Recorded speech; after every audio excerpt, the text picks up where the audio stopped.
cette semaine, on va aborder une thématique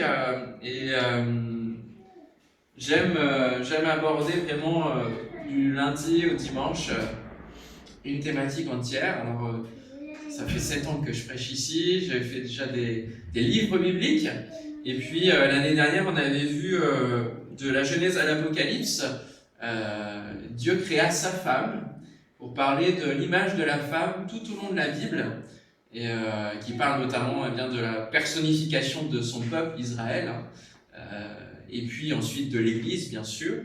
Et puis pendant le Covid, j'avais fait une série, alors c'était pas ici, mais j'étais poussé à faire une série qui s'appelait « Traverser la nuit de ce monde », et qui était vraiment pour moi quelque chose que j'ai reçu de manière prophétique, sur l'entrée en fait dans l'ère 2020 avec le Covid. Alors on rentre dans la nuit de plus en plus intense dans ce monde et il faut la traverser, arriver à la traverser et garder la lumière de Dieu en nous. Et j'ai fait une étude sur la lumière et les ténèbres tout au long de la parole de Dieu. Et ce qui est toujours magnifique avec ce type d'étude, quand on prend une thématique, c'est qu'on voit la cohérence parfaite de la Bible. C'est que tout se tient. De la Genèse à l'Apocalypse, alors que ça a des milliers d'années d'écart en termes d'écriture, ça a différents auteurs, différents vraiment non seulement de culture, d'éducation, mais aussi d'époque. Mais tout se tient. Et ça, c'est magnifique. Entre l'ancien, le nouveau qui accomplit l'ancien, voilà, c'est l'ancien qui annonce les choses du nouveau, c'est magnifique. Quelque chose de magnifique.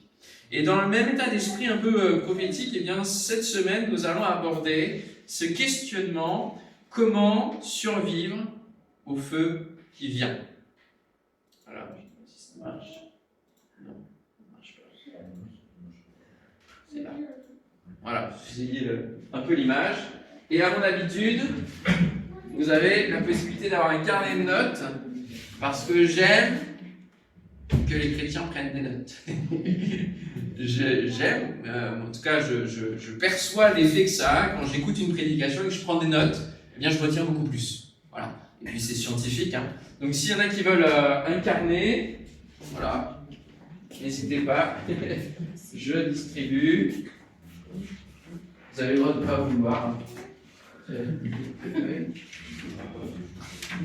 Et puis ça permet aussi, quand on revient chez soi, de retomber sur les notes et parfois de dire tiens, j'avais noté ça là, et du coup on se souvient de l'étude. Hop, ça c'est bon.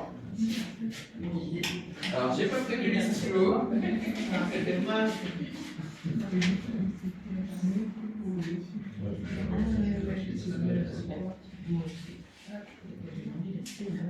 Vous avez une petite présentation et puis aussi les autres études qui se retrouvent sur internet.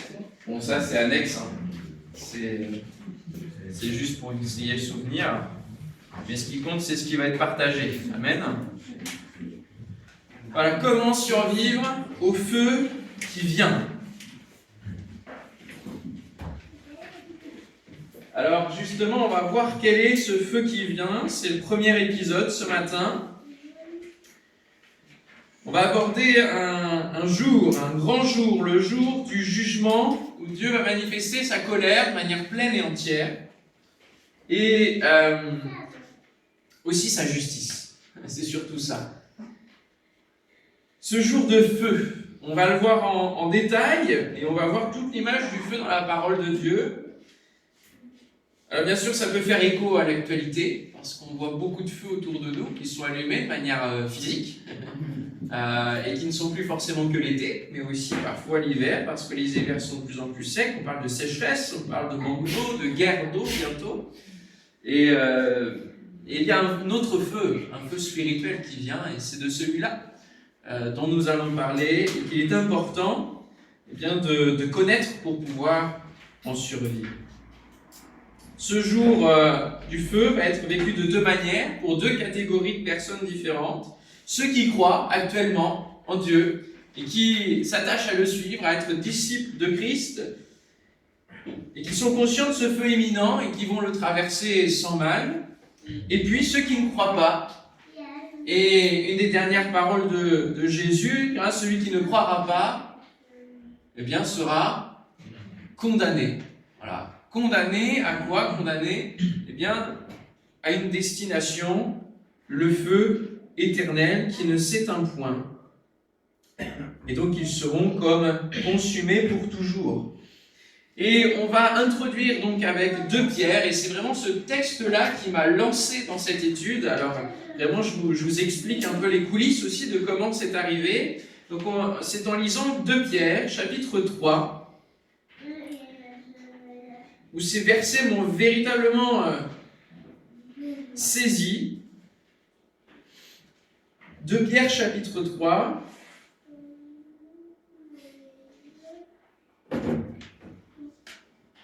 Et si on lit les versets premiers, il dit « Voici déjà, bien-aimés, la seconde lettre que je vous écris. Dans l'une et l'autre, je cherche à éveiller par des avertissements votre saine intelligence, afin que vous vous souveniez des choses annoncées d'avance par les saints prophètes et du commandement du Seigneur et Sauveur, enseigné par vos apôtres.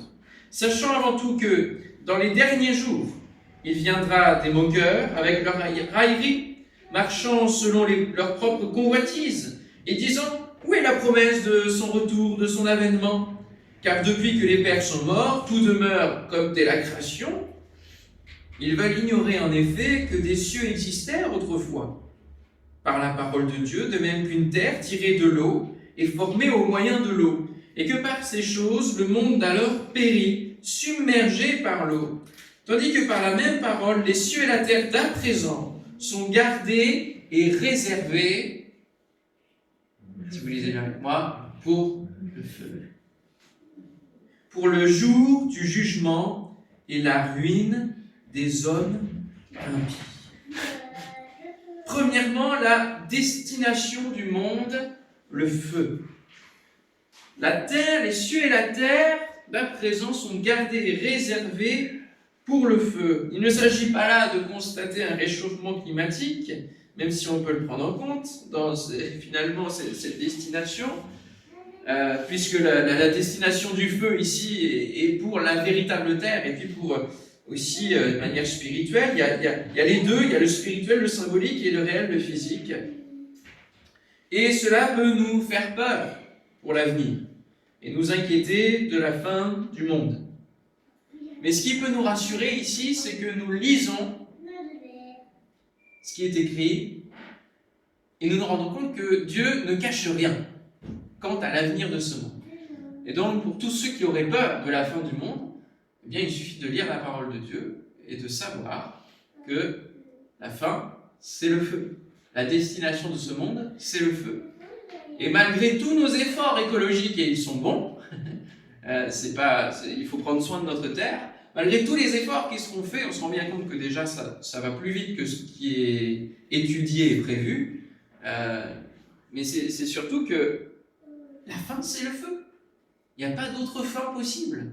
Il n'y a pas un salut possible pour la terre dans laquelle nous vivons actuellement. Elle est réservée, gardée pour le feu, pour le jour du jugement. Il n'y a pas donc de coup fourré de la part du Créateur, la fin se vivra par le feu. Et nous le verrons au travers de l'analogie du baptême, on va avoir un épisode spécial là-dessus. Nous avons la première destruction qui se fait par les eaux, et la deuxième par le feu. Donc on a quelque part une symétrie, hein. On a vu, elle est créée par les eaux, et elle se finit dans les eaux, et la deuxième par le feu. Non pas que Dieu veuille détruire la terre, c'était pas son but de créer une terre pour la détruire. Mais qu'est-ce qui se passe? Il se passe que ceux qui sont habitants de cette terre, eh bien, n'ont pas changé entre la première destruction et celle à venir. Entre la première création et la deuxième dans laquelle nous sommes, l'être humain n'a pas changé. Le venin du péché s'est répandu à nouveau et a corrompu toute l'humanité. Il ne peut donc y avoir de projet d'éternité ici-bas. Imaginez une terre dans laquelle les hommes seraient éternellement méchants. J'en veux pas. Je pense qu'on est d'accord là-dessus. Là où il y a la méchanceté, il est bien de l'interrompre à un moment donné, et Dieu dira un stop, il dira arrêtez, sachez que je suis Dieu, et il y aura un stop, ce jour, ce feu qui vient. Mais Dieu prend plus de patience qu'au tout début, puisqu'on voit que la première destruction, quand même, elle arrive au niveau de Noé, hein, donc quelques centaines d'années de création. Et là, ça fait quand même plusieurs milliers d'années que la recréation dure, et parce que Dieu prend patience. Dieu s'est constitué un peuple qui pourrait traverser cette fin et hériter d'une éternité, et ce plan se déroule encore aujourd'hui. Il l'a même étendu à l'humanité tout entière.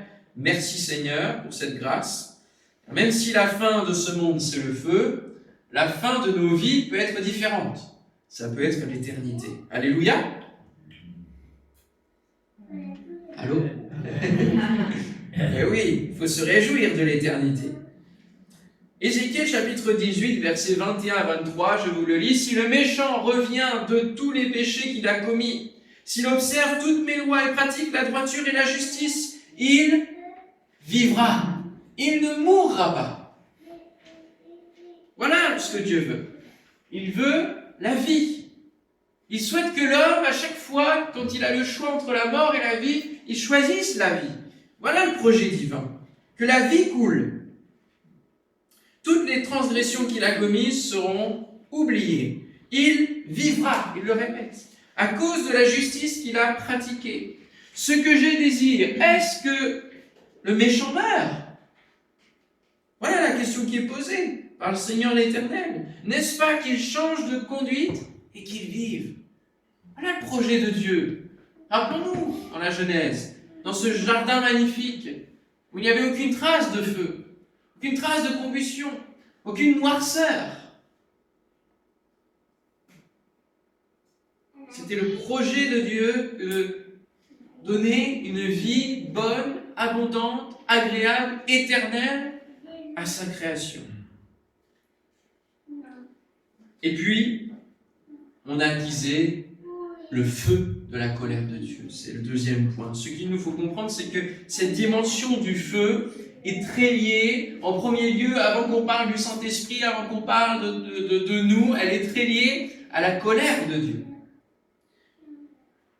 Le feu est lié à la colère qui s'enflamme d'un coup. Je ne sais pas si vous avez déjà vu le film Vice Versa, c'est un dessin animé, hein, où vous avez en fait les émotions qui sont imagées dans la tête d'une petite fille, etc. Et puis vous avez la colère, il est tout rouge.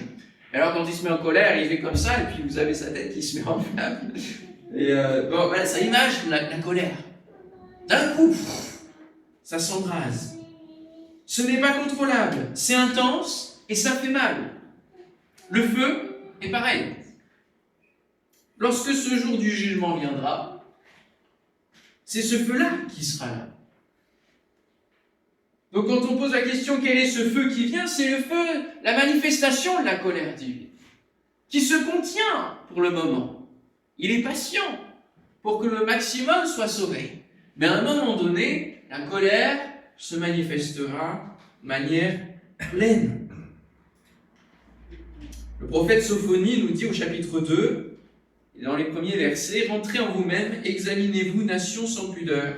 Avant que le décret s'exécute et que ce jour passe comme la balle, avant que la colère ardente de l'Éternel fonde sur vous, avant que le jour de la colère de l'Éternel fonde sur vous. » Quand il est parlé du jour de l'Éternel, la description de ce jour-là, c'est un jour quand même assez affreux, inquiétant, très ardent, très, très sombre. Et donc il lance cet appel, Sophonie, « Cherchez l'Éternel, vous tous, humbles du pays, qui pratiquez ses ordonnances. Recherchez la justice, recherchez l'humilité.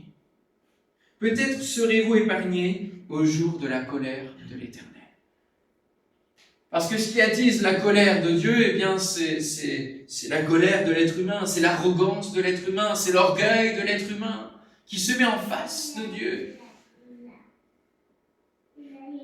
Et nous verrons que comme pour un parent qui peut s'énerver de voir son enfant lui répondre, lui donner des arguments, lui répondre alors qu'il doit se taire et obéir, eh bien, parfois ça peut déclencher une colère très forte de la part des parents. qui veulent éduquer leurs enfants et faire en sorte qu'il y ait des manières, des manières de faire, une politesse, une humilité qui soient bien placées au bon moment. De la même manière, eh bien, Dieu, notre Père, à un moment donné, notre Créateur, va manifester cette colère.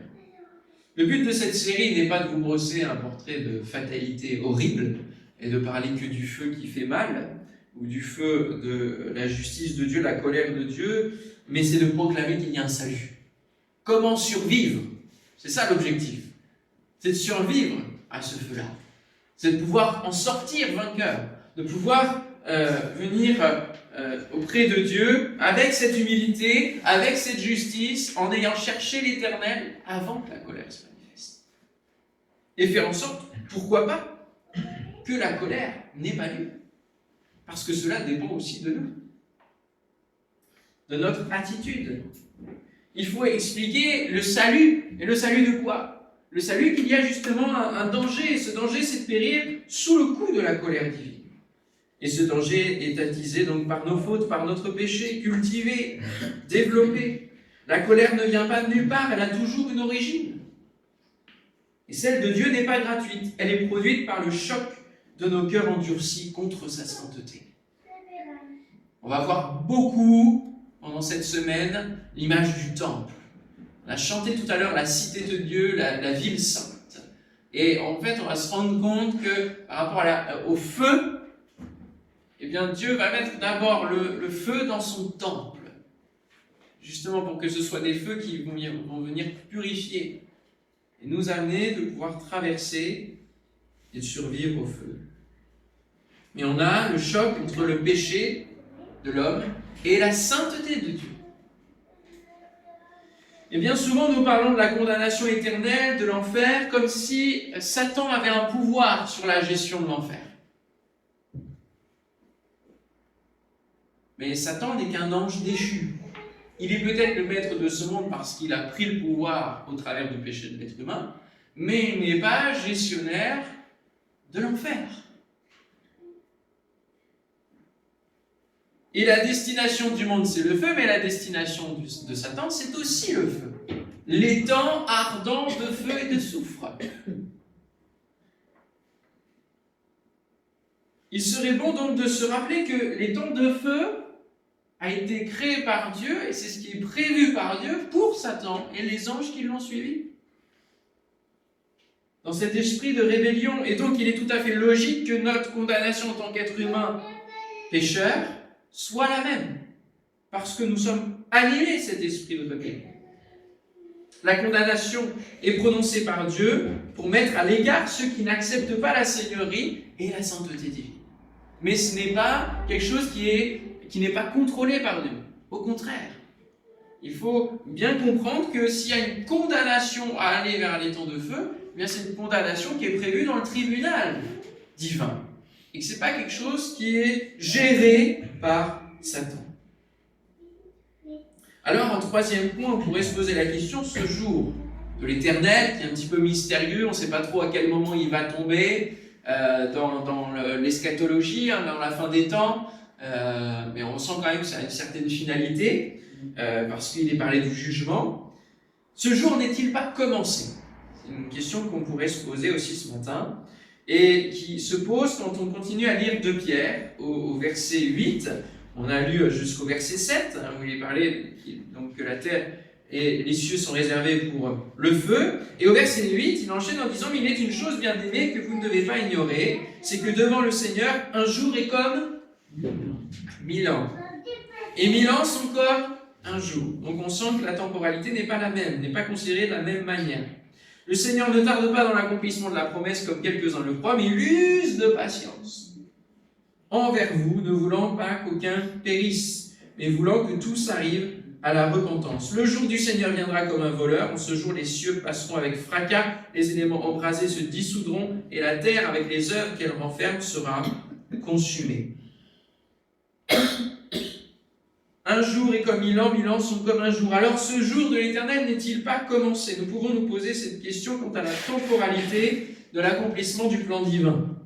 Ce jour tant annoncé de jugement n'est-il pas commencé, sachant qu'un jour, pour Dieu, n'équivaut pas pour nous à 24, comme pour nous à 24 heures, mais à 1000 ans.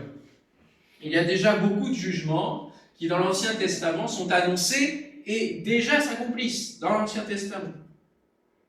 Quant au feu, nous voyons bien la destination de la ville de Jérusalem, du pays, qui, fort du péché qui s'élève vers Dieu, et nous verrons aussi cela, les odeurs qui s'élèvent vers Dieu, eh bien, Dieu met en action, exécute son plan de jugement, de châtiment, et la ville va se retrouver dans les flammes, le pays va se retrouver détruit par les Babyloniens qui vont déporter l'ensemble des Juifs. Là, déjà, il y a déjà des jugements du feu. Il y a déjà des jours qui sont annoncés par les prophètes, jours de l'Éternel, qui sont ces jours-là aussi d'exécution. Et il faut bien comprendre et se rappeler que dans la parole de Dieu, un verset peut avoir plusieurs couches d'interprétation et de temporalité. Nous pouvons avoir dans un même verset qui parle justement du jour de l'Éternel, de ce jour-là pour le peuple d'Israël, et puis du jour qu'on connaîtra tous, humanité tout entière, à la toute fin. On peut remarquer que la présence du feu comme jugement, en tout cas comme barrière par rapport à la sainteté de Dieu, se trouve déjà dès la Genèse. Genèse 3,24. Qu'est-ce qui est mis en place pour éviter que l'homme revienne dans le jardin d'Éden et touche à l'arbre de vie pour vivre éternellement dans le péché? Qu'est-ce qu'on a qui vient bloquer le passage? Les chérubins. Les chérubins. Et ils tiennent quoi dans les mains? Une épée flamboyante. Ils agitent une épée flamboyante. Donc ils viennent barrer la route. C'est ainsi qu'il chassa Adam et il mit à l'orient du jardin d'Éden les chérubins qui agitent une épée flamboyante pour garder le chemin de l'arbre de vie. Et cette image-là, cette réalité-là est intéressante parce qu'elle nous concerne. Parce que le but de nos vies, c'est d'atteindre l'éternité et c'est de goûter de nouveau à l'arbre de vie. J'avais fait une autre série ici, en février l'année dernière, sur de l'Éden au paradis, l'homme en quête d'un plaisir éternel. Ce que recherche l'être humain, c'est de pouvoir goûter à l'arbre de vie, de goûter à cette éternité. Il va chercher 1001 moyens pour le faire, sans passer par Dieu. Et finalement, c'est ça le but de notre vie. On a quitté le jardin d'Éden, et l'Apocalypse nous dit au dernier chapitre, ils goûteront de l'arbre de vie. Nous arrivons à quelque chose qui nous était devenu inaccessible par le péché et que nous pouvons retrouver au travers de Christ. Et de la même manière, finalement, pour aller retrouver cet arbre de vie, il va nous falloir passer par le feu, par cette épée flamboyante, pour goûter donc à l'arbre de vie, à l'éternité. Il est intéressant de regarder comment se termine l'Ancien Testament, qui annonce finalement le Nouveau Testament à venir, dans Malachie, au chapitre 3, versets 19 à 24, ou chapitre 4, parce que suivant les versions, ça bouge un petit peu au niveau de la numérotation. Il est dit « Car voici le jour vient ardent comme une fournaise. Tous les hautains et tous les méchants seront comme du chaume. Le jour qui vient les embrasera, dit l'Éternel des armées. Il ne leur laissera ni racine ni rameau. Mais pour vous qui craignez mon nom, se lèvera le soleil de la justice et la guérison sera sous ses ailes. » Vous voyez, on a véritablement deux images différentes. Une image horrible de consommation du méchant et une image de restauration de celui qui craint Dieu. Le soleil d'un côté, un feu qui embrase de l'autre. Vous sortirez, vous sauterez comme les veaux d'une étable et vous foulerez les méchants car ils seront comme de la cendre sous la plante de vos pieds. Au jour que je prépare, dit l'Éternel des armées.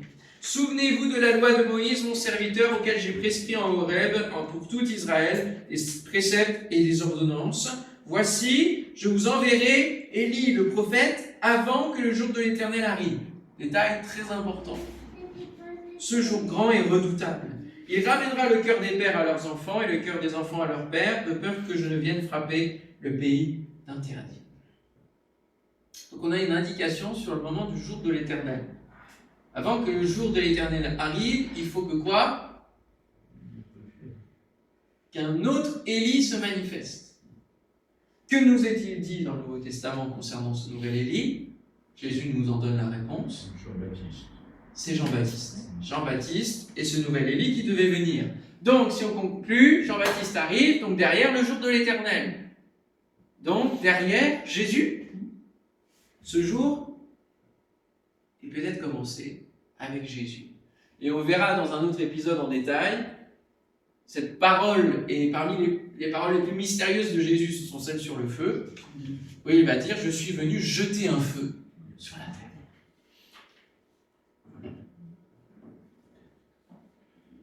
Nous pouvons considérer donc la venue de Jésus comme le début du plan de justice divine. Parce qu'il sauve. Et il va dire, je ne suis pas venu pour juger, je suis venu pour sauver. C'est la première étape, c'est le début. Mais sauver de ce feu qui est commencé à être allumé. Et on sait bien que, avant qu'il y ait une ardente fournaise, il faut qu'il y ait un petit feu qui soit démarré, une flamme qui soit allumée quelque part. Et finalement, nous nous rendons compte qu'à partir de Jésus, il est venu jeter un feu qui va s'embraser et s'alimenter jusqu'à la fournaise, une fournaise ardente où il y a donc ce jour de l'Éternel. Et comme un jour est comme 1000 ans, voyez, il peut démarrer dès Jésus. À la fois, Jésus est venu pour sauver et non pour juger. À la fois, la croix est le symbole du déversement de la colère divine sur son Fils plutôt que sur nous. Et à la fois, Jésus dit qu'il est venu jeter donc un feu sur la terre. Si l'on voit la progression d'un feu, il est tout petit au début, puis il va grandir en fonction de ce qui va l'alimenter. Et finalement, eh bien, notre péché va alimenter ce feu de la colère. Je terminerai avec ce verset de l'Apocalypse, au chapitre 6, si vous voulez venir avec moi. Et puis on va quand même lire la fin de 2 Pierre, parce que on ne le relira pas énormément après. Mais Apocalypse 6, versets 15 à 17, il est dit « Les rois de la terre, les grands, les chefs militaires, les riches, les puissants, tous les esclaves et les hommes libres se cachèrent dans les cavernes et dans les rochers des montagnes, et ils disaient aux montagnes et aux rochers, tombez sur nous et cachez-nous devant la face de celui qui est assis sur le trône et devant la colère de l'agneau. » C'est non seulement la colère du Père, mais elle se transfère aussi sur l'agneau, donc sur le Fils, sur Jésus. Car le grand jour de sa colère est venu, et qui peut subsister?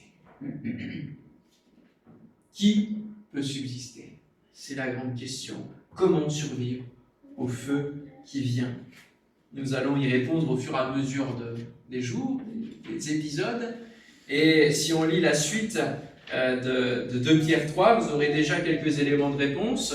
Au verset 11, on continue donc la lecture. Puisque donc toutes ces choses doivent se dissoudre, qu'elles ne doivent pas être la sainteté de votre conduite et votre piété, tandis que vous attendez et hâtez l'avènement du jour de Dieu, à cause duquel les cieux enflammés se dissoudront et les éléments embrasés se fondront. Mais nous attendons, selon sa promesse, de nouveaux cieux et une nouvelle terre où la justice habitera. C'est pourquoi, bien-aimés, en attendant ces choses, appliquez-vous à être trouvés par lui sans tache et irrépréhensible dans la paix. Croyez que la patience de notre Seigneur est votre salut, comme notre bien-aimé frère Paul vous l'a aussi écrit selon la sagesse qui lui a été donnée. Amen. Gloire à Dieu. On va pouvoir prier et puis remettre toute cette semaine afin que le Seigneur ouvre nos cœurs, nos oreilles. Alléluia. Et je vous encourage aussi, si vous avez le temps le matin, de venir avant 10h45 pour prier. Vous venez à partir de 10h30. Puis on peut passer un temps de prière là aussi, d'intercession. On rajoute les sujets. On prend aussi cette semaine à cœur dans la prière. Alléluia. Vous avez la salle qui est accessible constamment. Vous pouvez venir prier un temps. Et ça aide chacun d'entre nous, personnellement, collectivement, à bien recevoir ce que Dieu veut nous dire cette semaine. Amen. Ce n'est pas un hasard que vous ayez choisi cette semaine. Si vous êtes là, c'est que Dieu va vous donner des paroles particulières, il va vous édifier, vous fortifier, vous purifier aussi. Amen. Et vous donner de ressortir encore plus enrichi de sa richesse divine. Seigneur, nous te bénissons, te remercions pour cette semaine que tu vas tenir dans ta parole. Seigneur, nous voulons nous tenir à ton écoute, Seigneur, à tes pieds, comme Marie pouvait le faire. Elle avait choisi la bonne part, elle avait vu la priorité, tandis que tu étais là, présent sur cette terre. Elle s'est dit, je vais prendre tout ce qu'il veut bien me partager, me communiquer, afin que ma vie soit bâtie, construite. Et Seigneur, ce matin, je te prie pour que chacun de nous et ceux qui viendront aussi se rajouter pendant la semaine puissent être édifiés, bâtis en toi et deviennent des colonnes dans le temple que tu es, Seigneur. Lorsque ton jour sera déjà passé et que nous serons dans l'éternité. Oh Seigneur, merci de ce que tu vas encore nous faire découvrir des pépites de ta parole. Tu vas nous émerveiller par la cohérence, Seigneur, des textes qui sont véritables, qui sont vivants. Merci parce que tu es la parole faite chair. Et tu vas encore, Seigneur, toucher nos cœurs, Seigneur. Que personne ne s'endurcisse pendant cette semaine face à ton message, mais que nous puissions véritablement être réchauffés, Seigneur, comme le disaient les disciples sur le chemin d'Emmaüs. Notre cœur ne brûlait-il pas au-dedans de nous lorsqu'il nous parlait en chemin? Seigneur, nous voulons vivre cette semaine comme si nous marchions à tes côtés et que notre cœur se réchauffe. Alléluia. Seigneur, merci de faire ton œuvre au milieu de nous par la puissance de ton esprit. Seigneur, que véritablement tu sois celui qui nous saisit, que nos oreilles soient ouvertes, que nos cœurs soient ouverts, Seigneur. Au nom de Jésus, manifeste-toi. Amen. Amen.